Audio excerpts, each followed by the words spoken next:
오늘 하나님을 인생의 가치로 여긴 사람들의 이야기 6번째 시간이죠. 우리 야곱에 대해서 오늘 함께 좀 생각해 보려고 합니다. 먼저 우리 오늘 본 말씀 함께 읽겠습니다. 창세기 32장 24절에서 28절입니다. 함께 읽죠.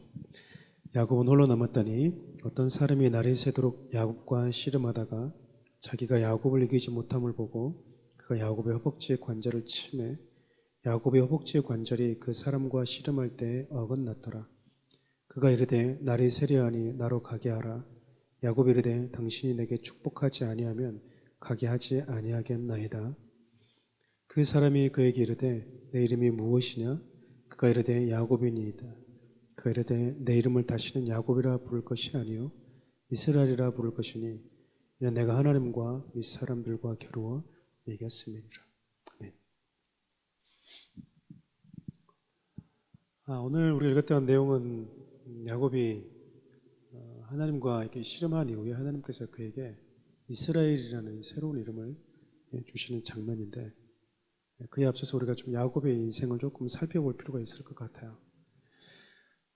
야곱이라는 이름의 뜻 자체가 뒤꿈치를 잡았다라는 원어적 의미를 가지고 있는데, 속이는 자, 사기꾼이라는 의미가 야곱의 이름의 뜻입니다.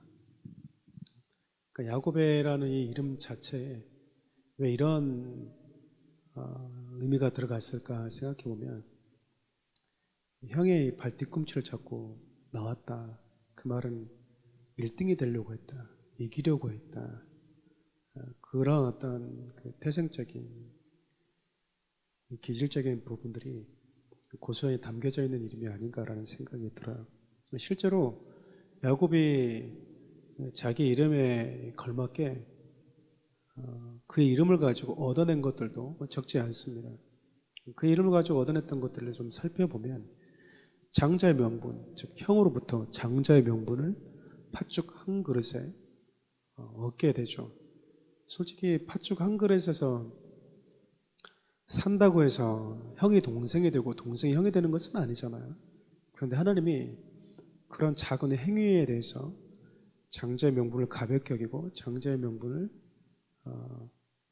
의미 있고 또 귀하게 여겼다는 그 마음을 하나님이 저는 보셨다라고 생각을 합니다.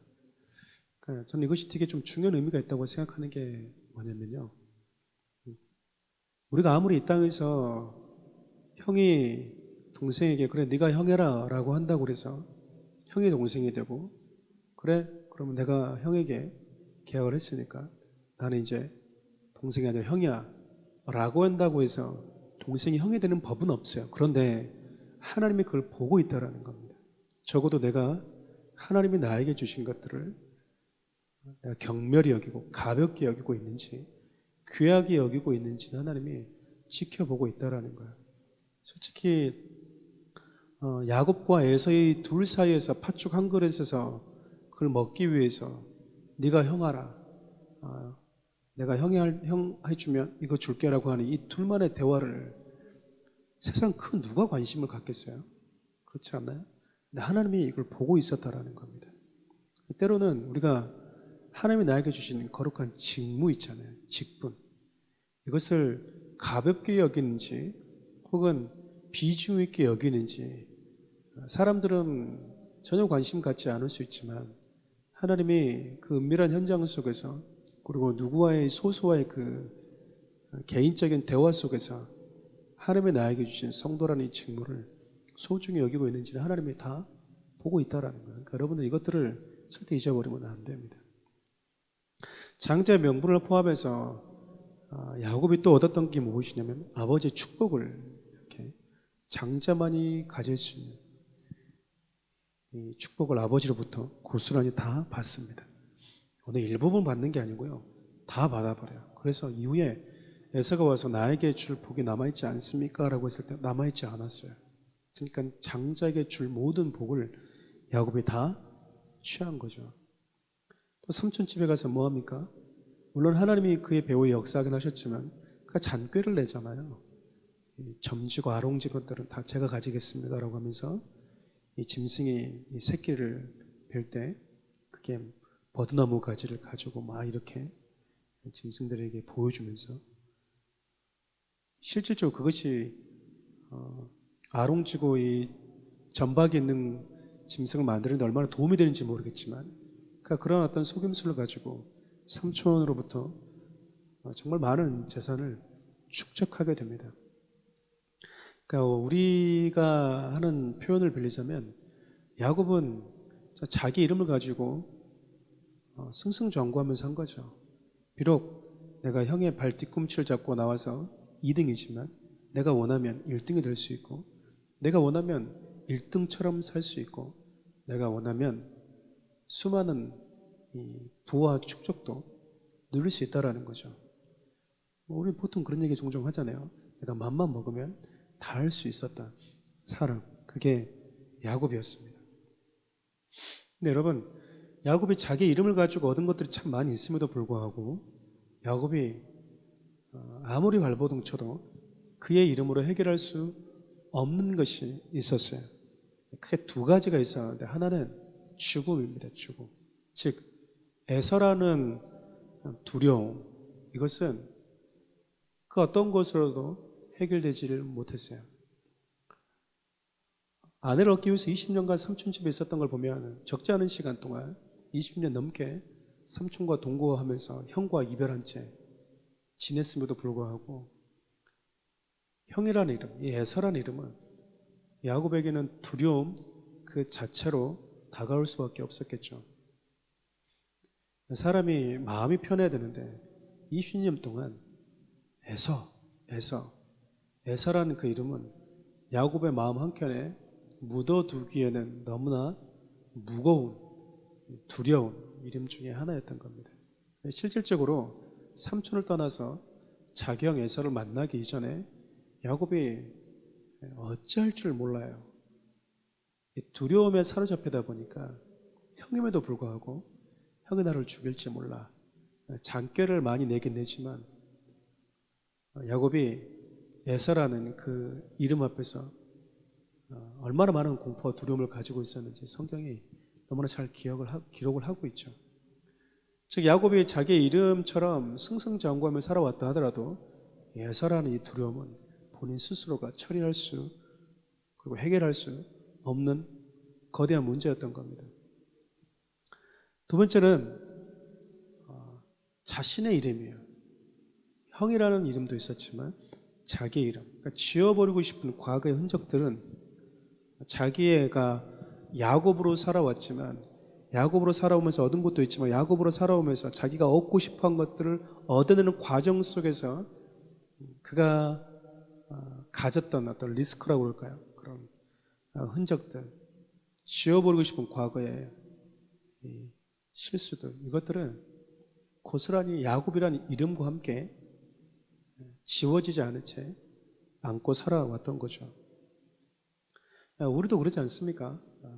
뭔가를 이렇게 얻어내긴 했지만 그것을 얻어내기 위해서 너무나 출혈이 큰, 너무나 큰 리스크를 안고 살아오는 그런 경험도 우리 안에 있잖아요. 에서라는 이름은 자기에게 두려움이었지만 야곱이라는 이름을 가지고 자기가 승승장구하게 되었지만 야곱이라는 그 또 다른 그 이면에는 어두운, 지워버리고 싶은, 잊고 싶은 과거의 흔적들이, 상처들이, 기억들이 고스란히 함께 담겨져 있었던 겁니다. 그래서 야곱이 이제 형을 만나러 아버지께로 돌아가기 이전에 형을 어차피 만나야만이 이거는 해결해야 될 문제였기 때문에 그가 나름대로 고민해서 이 때를 나누죠. 두 때로 나누고 세 때로 나눠서 한 때를 치면 자기가 도망가고 자기가 사랑했던 라헬과 요셉과 함께 마지막 맨 뒤에 서서 어떻게 보면 좀 비겁해 보이지만 그것이 야곱의 입장에서는 그가 할 수 있는 최선이었던 거죠. 자기가 할 수 있는 최선의 머리와 지혜를 짜냈음에도 불구하고 자기 안에는 두려움이, 그 공포감이 해소되지가 않는 거예요. 이제 이거는 우리에게 무엇을 얘기하냐면 하나님을 찾는 것밖에 길이 없다라는 것을 우리에게 알려주죠. 즉 우리가 가지고 있는 지혜, 우리가 가지고 있는 전략, 내가 가지고 있는 어떤 최상의 아이디어를 짜내서 내가 할 수 있는 모든 것을 다 했음에도 불구하고 여전히 내 안에 그 두려움이 사라지지 않을 때, 내가 할 수 있는 걸 다 해봤는데도 불구하고 본질적인 문제가 해결되지 않을 때, 그럴 때는 하나님이 나를 부르고 있다고 보시면 100% 맞아요.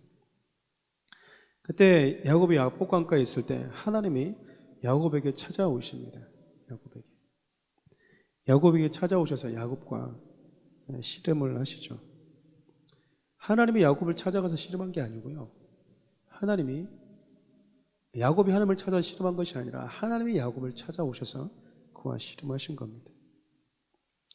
하나님께서 야곱과 씨름하면서 몇 가지 이 성경의 이 배경을 좀 설명하는데, 날이 밝도록, 밤이 새도록 씨름했다라고 이야기합니다. 여러분, 이것은 하나님께서 우리에게 주시는 어떤 배려라고 볼 수 있어요. 하나님을 보고 살 자가 없잖아. 이거는 어떻게 보면 알레고리컬한 해석일 수도 있겠지만, 하나님을 보고 살 자는 아무도 없습니다. 그 어둠이 하나님의 영광을, 그 빛을 가릴 수 있다는 것도 말이 되지는 않아요. 그렇지만 하나님께서 그 어둠 속에서 당신의 영광을 잠시 가리시고 야곱과 뭐 해준 거죠? 씨름을 해준 겁니다. 하나님을 정면으로 대면하고 있을 수 있는 인간은 존재할 수 없기 때문에 하나님이 당신의 영광을 가리시고 야곱 곁에 온 모습을 성경에 이렇게 표현하고 있다고 보시면 좋겠어요. 그리고 밤이 맞도록 야곱과 또 씨름을 하십니다. 누가 이기는 것이 중요한 게임이라면 승부를 빨리 봐버리는 게 중요하지 않겠어요? 어떤 시합이든지 간에 빨리 끝내고 밥 먹어야 되잖아요, 우리는. 근데 하나님이 밤이 맞도록 야곱과 씨름했다라는 것은, 이거는 누가 이기느냐의 게임보다 이 자체에 둘이 삿발을 잡고 뒹굴고 있는 이 자체에 더 큰 의미를 두었다라고 볼 수 있지 않겠어요? 자꾸 우리는 하나님을 이기려고 하고요, 뭔가를 얻어내려고 하고 문제를 해결하려고 하는데, 하나님은 그 순간 하나님과 함께 뒹구는 것, 그 문제를 가지고 하나님과 씨름하는 것, 그 자체를 더 의미 있게 여긴다라는 겁니다. 대부분 우리는 보면 어떤 문제가 해결되면 더 이상 기도를 하지 않잖아요. 하나님 곁에 머물러 있어야 되는 이유가 없어요. 작정을 하든지 금식하든지 기도하고 나서 문제가 딱 해결되면 자리를 털고 일어나는데, 하나님이 야곱에게 이름을 줄 거면 빨리 줘버리면 되잖아요. 승부를 봐야 된다고 그러면 빨리 봐버리면 되는데, 밤이 맞도록 야곱과 씨름했다라는 것은 야곱이 가지고 있던 그 두려움, 그 아픔, 그 공포감, 그 절망감에 하나님이 참여하셔서 그와 함께 공감하고 있는 시간이라고 볼 수 있지 않겠습니까? 우리 하나님이 우리를 대하시는 방법이 이렇다라는 거예요. 우리는 무당을 찾아가거나 무속인을 찾아가서 돈을 얼마를 주고 이 문제를 좀 해결해 주십시오, 이런 문제가 있는데 어떻게 됩니까? 라고 빨리 어떤 문제를 해결하는 것을 우리는 좀 중요하게 여길 때가 있어요. 근데 우리가 믿는 하나님은 그런 분이 아니라는 거죠. 우리가 믿는 하나님은 빨리 어떤 문제를 해결하는 것도 필요하지만 그 문제 속에서 하나님과 함께 소통하고 공감하고 그분의 마음을 함께 공유하는 시간들을 더 의미 있게 여기신다라는 사실이죠. 그리고 결국 하나님께서 이 씨름에서 지십니다. 졌다기보다는 좀 더 정확한 말을 쓰면 져주신 거죠. 져주신 거죠. 하나님께서 야곱을 떠나려고 할 때 야곱이 끝까지 하나님을 붙들고 그가 했던 말이 무엇이냐면 복을 달라는 거예요. 복을. 자기를 축복해 달라는 거죠. 그는 자기 힘으로 축복을 받아왔거든요. 그러잖아요. 장자라는 축복도, 이름도 자기가 쟁취한 거잖아요. 뭔가를 대가를 주고. 아버지에게 복을 받았던 것도 자기 지략으로, 어머니와 함께 머리를 짜는 그 전략으로 그 복을 얻어낸 건데, 그럼 자기가 이 이후에도 자기가 복을 받으면 되잖아요. 그런데 야곱이 하나님과 씨름하면서 무엇을 느꼈을까 생각해 보면, 이거는 내가 얻을 수 있다고 얻을 수 있는 복이 아니다. 이 문제는 내가 해결하고 싶다고 해결할 수 있는 것이 아니다. 이거는 하나님 나한테 주셔야 되는 은혜이다라는 사실을 야곱이 직면했던 것 같아요. 그러니까 뭐 달라고 매달리고 있는 거죠? 복을 달라고 매달리고 있는 거예요. 그 이전까지는 자기가 복을 갈취했어요. 쟁취했고 얻어냈고 빼앗았고 똑똑했기 때문에 지식을 가지고 지혜를 가지고 교묘하게 간교하게 그 복을 취했는데, 자기가 살아가고 있는 또 자기가 직면한 이 문제 앞에서 하나님이 나에게 복을 주지 않으면 내가 살 수 없고, 그분이 나를 축복해 주지 않고 은혜를 주지 않으면 내가 이 상황을 이겨낼 수 없다라는 그 문제 앞에, 그 거대한 벽 앞에 지금 직면하고 있는 겁니다. 그러니까 지금 하나님께 뭐라고 얘기하고 있는 거죠? 나에게 복을 주십시오, 복을. 그렇지 않으면 절대 당신을 놓을 수 없습니다 라고 이야기를 하는 거예요. 여러분, 우리도 이런 일들이 참 많이 있잖아요. 내 힘으로 뭔가 이렇게 해왔는데, 내가 가진 경제적으로 물질적인 부분을 뭔가 해왔는데 내 힘과 능력으로 안 되는 영역들이 참 많이 있어요.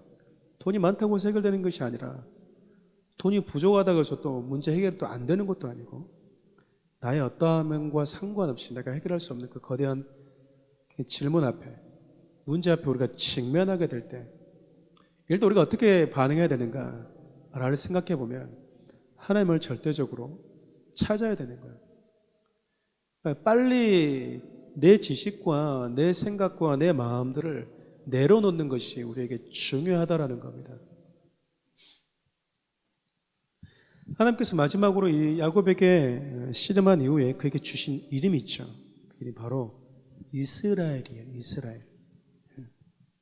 이스라엘이라는 이름의 뜻은요, 하나님과 사람과 겨루어서 이겼다라는 거예요.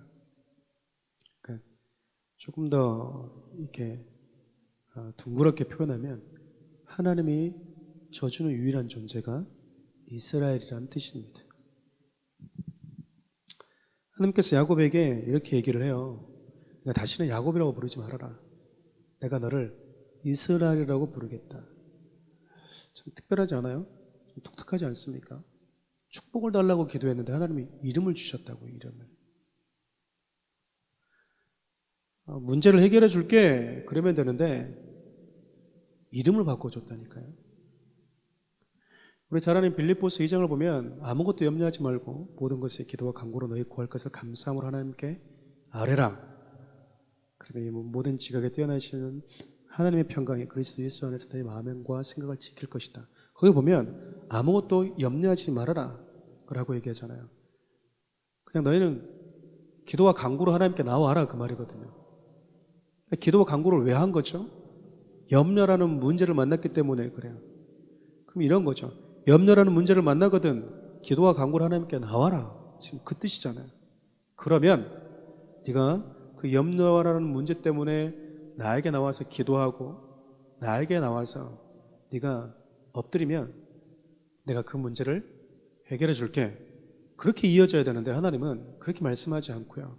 그리하면 내가 네 마음과 생각을 지켜줄게, 이렇게 얘기했다고요. 우리의 생각과는 좀 다르잖아요. 하나님, 내가 A라는 문제 때문에 하나님께 간구하고 기도합니다. 그럼 이 A라는 문제를 해결해 주세요. 그런데 하나님은, 그래? 네가 지금 A라는 문제 때문에 고민하고 있구나. 그럼 나에게 나와. 나 옆에 나와서 네가 간구해. 그러면 내가 네 마음과 생각을 지켜줄게. 이렇게 얘기하고 계시다고요. 지금 야곱에게 당장 필요한 문제 해결은요, 에서를 그냥 없애주든지, 아니면 에서와 평생 만나지 않을 만큼 거리를 멀리 떨어뜨려 주든지, 지금 그게 야곱에게 당장 중요한 거잖아요. 어쩌면 그가 요구했던, 그가 원했던, 바랬던 축복도 그런 축복이 아니었겠어요?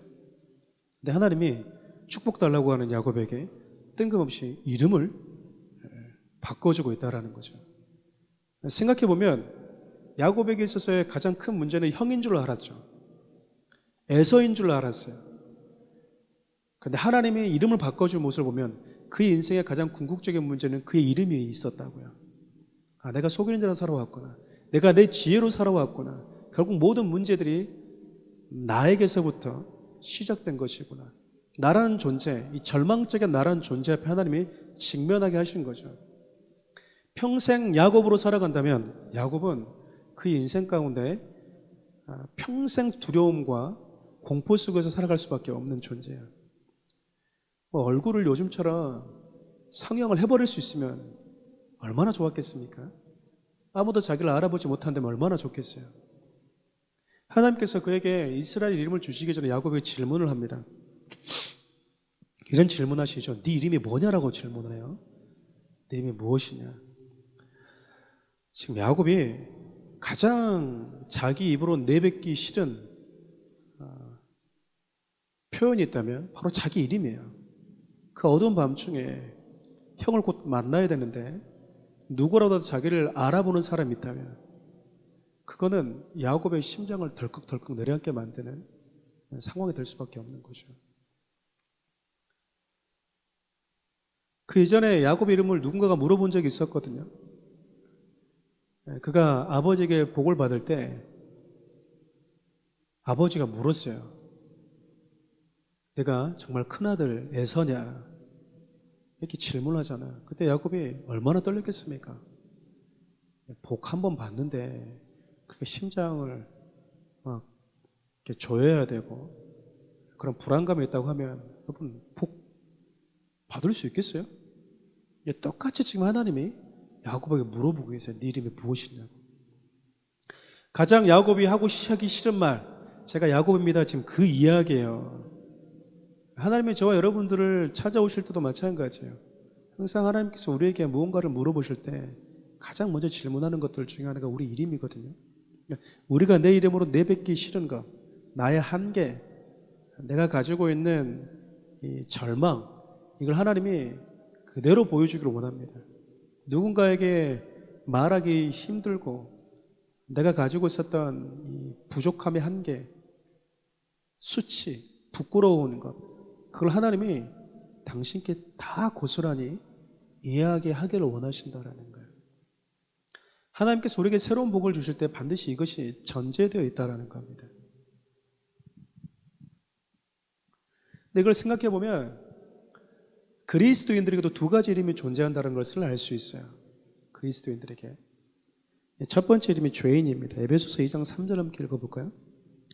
전에는 우리도 다 그 가운데서 우리의 육체의 욕심을 따라 지내며 육체의 마음에 원하는 것을 하여 다른 이들과 같이 본질상 진노의 자녀였더니. 그러니까 전에, 그렇죠, 전에. 그러니까 전에 그 말은 우리가 이후에 이제라는 게 있다라는 거잖아요. 과거형이잖아요. 전에 우리 이름이 있었다라는 겁니다. 진노의 자녀, 죄인이라는 하나님의 진노 아래에 있는 자, 죄와 죽음의 문제 앞에 어쩔 수 없는 절망감에 두려워 떨 수밖에 없는 존재. 그게 전에 우리가 가졌던 이름이었다라는 거예요. 지금 야곱이 지금 형의 두려움 앞에, 죽음 앞에 지금 두려워 공포를 가지고 있거든요. 그러니까 지금 야곱이 스토리를 통해서 하나님이 우리가 알려주고 싶은 메시지가 지금 이거라는 거죠. 두 번째 이름은 뭘까요? 고린도서 5장 17절입니다. 그런즉 누구든지 예수 안에 있으면 새로운 피조물이라 이전 것은 지나갔으니 보라 새 것이 되었도다. 그리스도 안에서 우리 이름이 바뀝니다. 존재 자체가 바뀌는 거예요. 새로운 피조물로, 의인으로. 한 사람의 순종함으로 인해서 우리가 많은 사람이 의인 되었다고 표현하는데 우리는 존재론 자체가 의인은 아니지만 하나님 우리를 의인으로 불러주신 거죠. 그리스도 안에 있다는 이유 때문에 우리를 새로운 피조물로 불러주신 겁니다. 이 모든 것이 어떻게 해서 가능해졌는가? 하나님이 우리에게 져주심으로 인해서 가능했다라는 거예요. 져주는 경우는 딱 두 가지가 있습니다. 힘이 약해서 지는 경우와 힘이 있음에도 불구하고 사랑해서 져주는 경우 두 가지가 있어요. 하나님이 우리에게 졌다 이 말은 약해서 졌다라는 것은 아니잖아요. 그러면 후자일 겁니다. 사랑하시기 때문에 져주는 거죠. 사랑이 가지고 있는 여러 속성 중에 하나가 바로 많이 사랑하는 자가 집니다. 제가 종종 그런 표현을 하는데 부부끼리 싸움을 해도 누가 먼저 사과하냐면 많이 사랑하는 자가 사과를 더 빨리 해요. 더 많이 하고. 그래서 어떤 목사님이 그런 얘기 하시더라고요. 둘이 남편과 아내를 불러놓고 누가 사과를 많이 하십니까? 그러니까 남편이 제 아내가 매번 사과를 먼저 합니다. 저는 한 번도 사고한 적이 없습니다. 이렇게 얘기하더래요. 그러니까 목사님께서 잘났다 이렇게 얘기하셨다고 하시는데, 자랑이 아니잖아요, 여러분. 사과하는 게 내가 잘못해서 사과하는 겁니까? 사과라는 게 여러분 두 가지 의미가 있거든요. 하나는 내가 정말 잘못했기 때문에 하는 사과가 있고요. 하나는 관계 회복을 위해서 사과를 제스처를 취하는 경우가 있어요. 근데 가끔 이제 우리 이제 꼭 그런 건 아니지만 요즘 하도 극단적인 페미니즘들이 많아서 여성들이 이제 대부분 남편과 남자가 다투게 되면 남자들이 먼저 손을 내밀 때가 종종 있어요. 그러면 보통 어떻게 얘기하냐면 진정성 있는 사과야? 진심이야? 눈빛을 보니까 진심이 아닌데, 말투를 보니까 진심이 아닌데 라고 말할 때가 있어요. 여러분, 사과는요 잘못했기 때문에 하는 경우도 있지만 잘못하지 않았음에도 불구하고 화해 제스처로 하는 경우가 있거든요. 하나님께서 우리에게 다가오셔서 손을 내밀어 주시는 이유는요, 우리를 사랑하시기 때문에, 그분이 죄가 있어서가 아닙니다. 그분이 져주심으로써 우리에게 주신 이름, 그게 이스라엘이라고요. 이스라엘이라는 그 이름 안의 뜻은요, 하나님이 져준 자, 다시 말하면 내가 너무나 사랑한 자, 그 말이에요. 사랑해서 내가 져줄 수밖에 없는 자. 그래서 하나님이 뭐 하셨다는 얘기죠? 독생자를 보내주실 만큼 범죄한 자 그냥 네가 그렇게 나한테 죄를 지을 수 있냐? 내가 너를 이렇게 용서해 주는데, 내가 너를 얼마나 많이 용서해 주는데 또 짓고 또 짓지요? 이제 너하고 나하고 끝이다 라고 말하는 게 아니라 내어주고 내어주다가 그분이 가지고 있는 마지막 독생자까지 내어주면서까지 나는 그래도 너를 사랑해서 너를 포기할 수 없다라고 하는 그분의 사랑에 담겨져 있는 이름이 바로 이스라엘이라고요. 이스라엘. 하나님께서 우리를 향해서, 특별히 그리스도를 향해서 영적 이스라엘, 새 이스라엘이라고 표현한 이유도 바로 여기에 있습니다. 그러니까 우리가 이스라엘이 되었다, 그 말은 나는 하나님을 이긴 사람이야, 이게 아니라 하나님이 나를 사랑하시, 하나님의 사랑을 입은 자, 독생자를 내어주실 만큼 나에게 져주시는 분, 독생자를 내어주시면서까지 나를 사랑해 주시는 분, 그것이 이스라엘이라는 그 이름 안에 담겨져 있다는 거예요. 결론이 이겁니다. 여러분, 나의 진짜 이름은 뭘까요? 여러분의 진짜 이름은 뭡니까? 우리 이름 있잖아요. 근데 그리스도인들이 가지고 있는 이름은 딱 두 가지인데, 죄인과 새로운 피조물, 죄인과 이스라엘 이라는 이름인데, 문제는 뭐냐면요, 야곱이 하나님으로부터 새로운 이름을 이제 얻게 되었어요. 진짜 계명을 한 거잖아요. 존재가 바뀌었다라는 상징적인 의미인데, 이름이 바뀌었으니까 얼마나 기분이 좋겠습니까? 근데 문제는 그가 하나님과 씨름하고 난 이후에 이스라엘 이름을 받아가지고 숙소로 돌아가면 주위의 사람들이 자기를 누구라고 부를까요?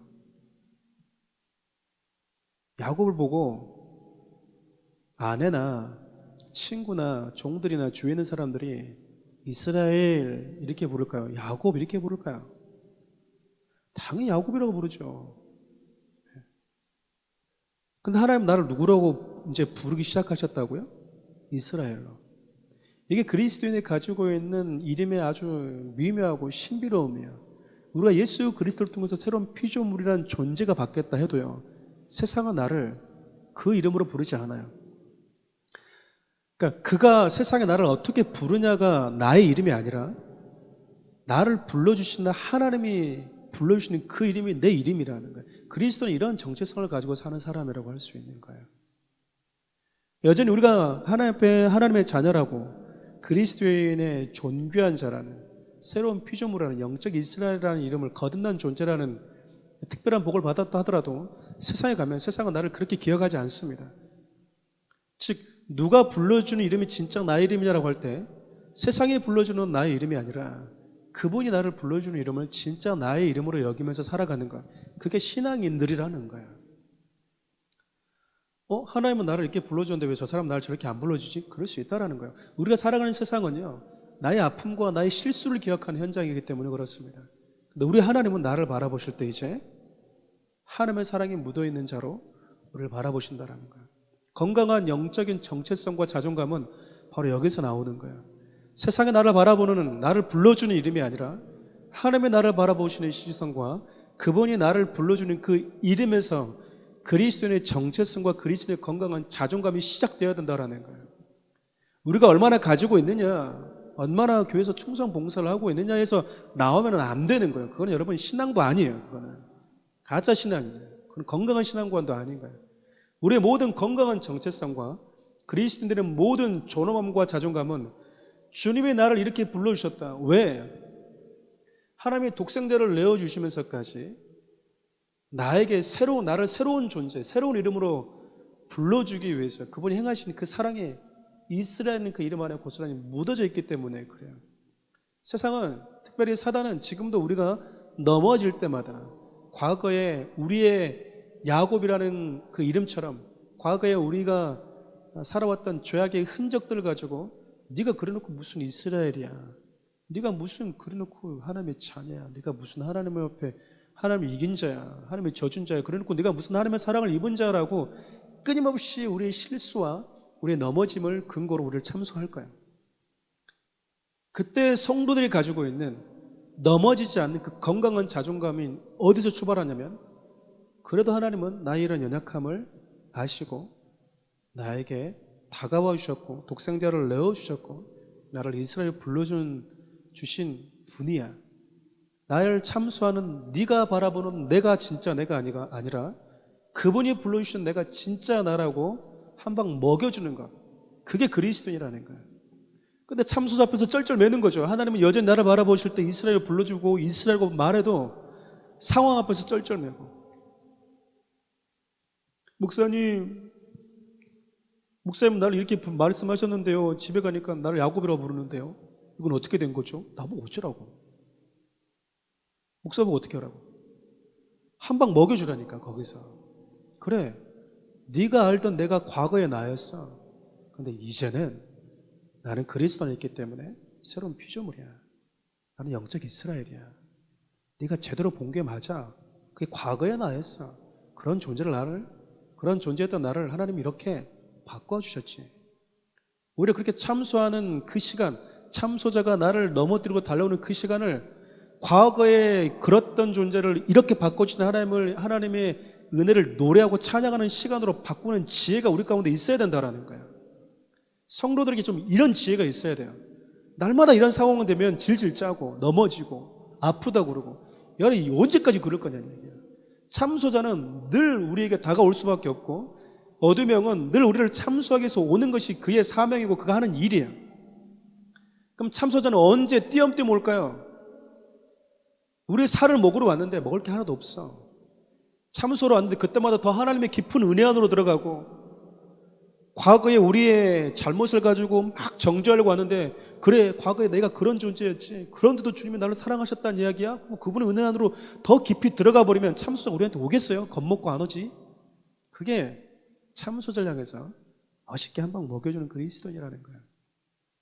야곱에게 주신 하나님의 이름이 야곱과, 옛 사람이었던 야곱과 그에게 새로 지어준 새 사람이라는 영적 이스라엘의 그 이름이 성도들인 우리에게도 똑같이 주어졌다는 겁니다.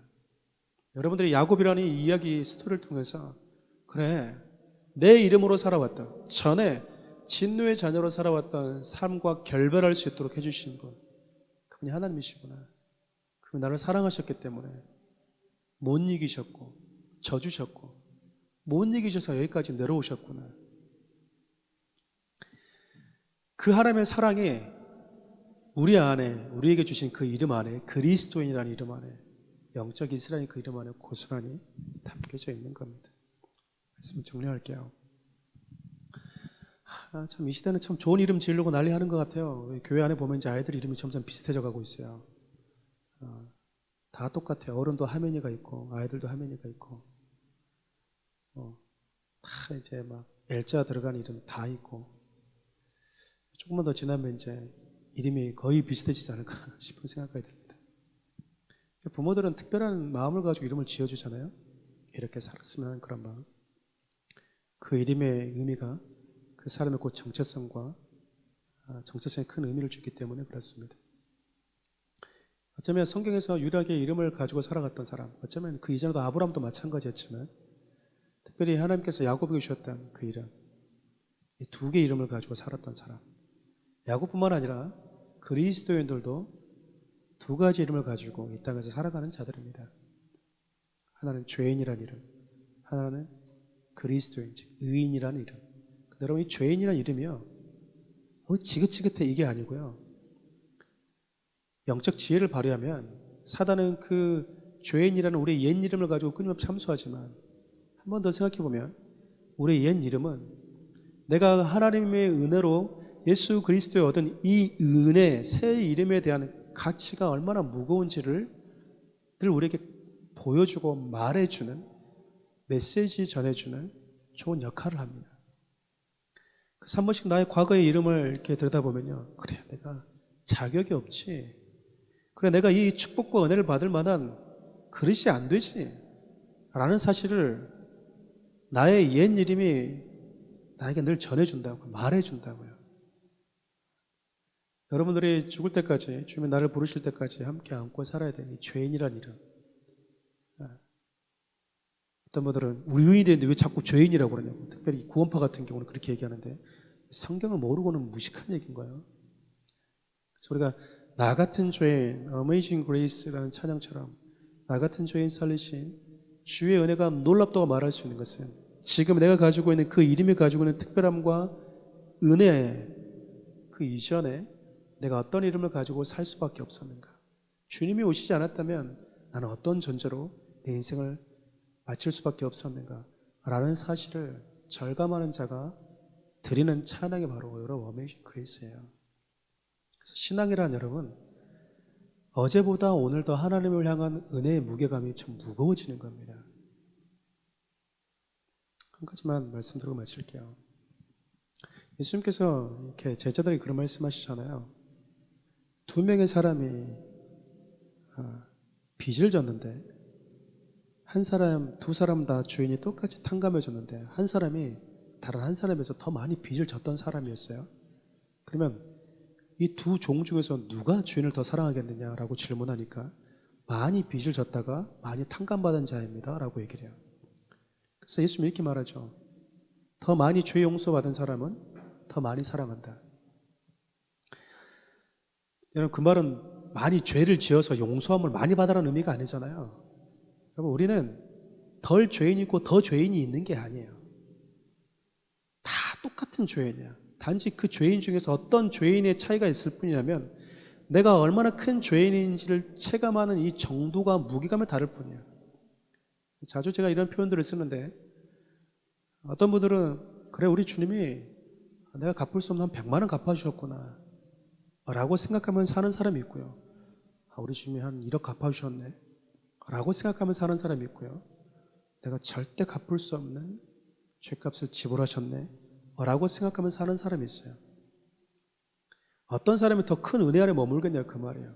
그럼 100만 원 빚졌다고 생각하다가 졌다고 해서 여러분, 우리가 평생 갚을 수 없는 죄값을 갚아준 것이 없어지는 게 아니에요. 단지 우리가 하나님이 나를 얼마나 사랑하셨는가라는 사실에 대해서 우리가 발견할 때 그 무게감이 성도들마다 다르다니까요. 그래서 바울이 그래요. 사도들 중에 가장 작은 자 이렇게 얘기하다가 점점 나는 아무것도 아니다, 그러다가 이제는 죄인 중에서 내가 가장 우두머리입니다라고 얘기할 수 있었던 이유가 뭘까요? 바울같이 산 사람이 어디 있습니까? 그럼에도 불구하고 그가 죄인 중에 1등을 꼽아라면 접니다라고 말할 수 있는 이유가 무엇이었을까요? 하나님의 은혜 안에 더 깊이 들어가다 보니까 주님이 나에게 주셨던 그 은혜의 무게감을 감당이 안 되는 거예요. 이런 표현들이 얼마나 여러분 좀 적정한 표현인지 모르겠지만, 사랑하는 우리 교회 성도님들이 어줍지 않게 은혜의 무게감을 체감하며 살지 않았으면 좋겠어요. 정말 어줍잖은 그런 무게감 말고 정말 무게감 있게 하나님의 은혜를 체감하면서 살아가십시오. 그래서 두 가지 이름을 가지고 여러분들이 살아갈 때도 하나님 나에게 이 이름을 주시기 위해서 어떤 일을 감당하셨는가 라는 사실을 여러분들의 마음에 새길 수 있는 그런 은혜가 야곱이라는 한 사람의 험난한 세월을 살았다고 하는 그의 인생의 스토리를 통해서 여러분들 좀 배울 수 있었으면 좋겠어요. 기도 한번 합시다.